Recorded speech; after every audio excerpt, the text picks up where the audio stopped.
मोमिनो, तुमको जायज नहीं कि जबरदस्ती औरतों के वारिस बन जाओ, और देखना इस नीयत से कि जो कुछ तुमने उनको दिया है उसमें से कुछ ले लो, उन्हें घरों में मत रोक रखना। हाँ, अगर वो खुले तौर पर बदकारी की मुर्तकिब हों तो और बात है, और उनके साथ अच्छी तरह से रहो सहो। फिर अगर वो तुमको नापसंद हों तो अजब नहीं कि तुम किसी चीज को नापसंद करो और अल्लाह उसमें बहुत सी भलाई पैदा कर दे। और अगर तुम एक औरत को छोड़कर दूसरी औरत करनी चाहो और पहली औरत को ढेर सा माल दे चुके हो तो उसमें से कुछ मत लेना। भला तुम बुहतान लगाकर और खुला गुनाह करके अपना माल उससे वापस लोगे? और तुम दिया हुआ माल क्यों कर वापस ले सकते हो जबकि तुम एक दूसरे के साथ सोबत कर चुके हो और वो तुमसे पुख्ता अहद भी ले चुकी हैं। और जिन औरतों से तुम्हारे बाप दादा ने निकाह किया हो उनसे निकाह न करना, मगर जाहिलियत में जो हो चुका सो हो चुका। ये निहायत बेहयाई और अल्लाह की नाखुशी की बात थी और बहुत बुरा दस्तूर था। तुम पर तुम्हारी माएं और बेटियां और बहनें और फूफियां और खालाएं और भतीजियां और भांजियां और वो माएं जिन्होंने तुमको दूध पिलाया हो और रिजाई बहनें और सासें हराम कर दी गई हैं।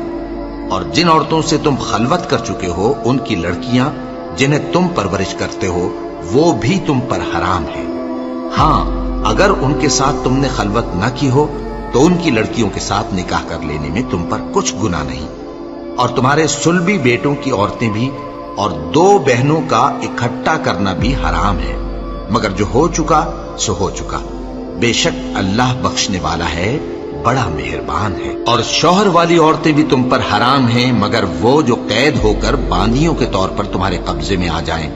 ये हुक्म अल्लाह ने तुमको लिख दिया है और इन मुहर्रमात के सिवा दूसरी औरतें तुमको हलाल हैं, इस तरह से कि माल खर्च करके उनसे निकाह कर लो, बशर्ते के निकाह से मकसूद इफ्फत कायम रखना हो, न कि शहवत परस्ती।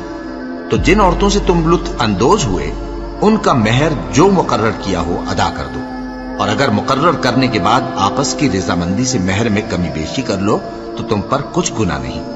बेशक अल्लाह सब कुछ जानने वाला है, हिकमत वाला है। और जो शख्स तुम में से मोमिन आजाद औरतों से निकाह करने का मकदूर न रखे तो मोमिन बांदियों ही से जो तुम्हारे कब्जे में आ गई हो निकाह कर ले। और अल्लाह तुम्हारे ईमान को अच्छी तरह जानता है। तुम आपस में एक दूसरे के हमजिन्स हो, फिर उन लौंडियों के साथ उनके मालिकों से इजाजत हासिल करके निकाह कर लो और दस्तूर के मुताबिक उनका मेहर भी अदा कर दो, बशर्ते कि वो पाक दामन हो, न ऐसी कि खुल्लम खुल्ला बदकारी करें और न दरपर्दा दोस्ती करना चाहें। फिर अगर वो निकाह में आकर बदकारी का इर्तिकाब कर बैठें तो जो सजा आजाद औरतों के लिए है उसकी आधी उनको दी जाए।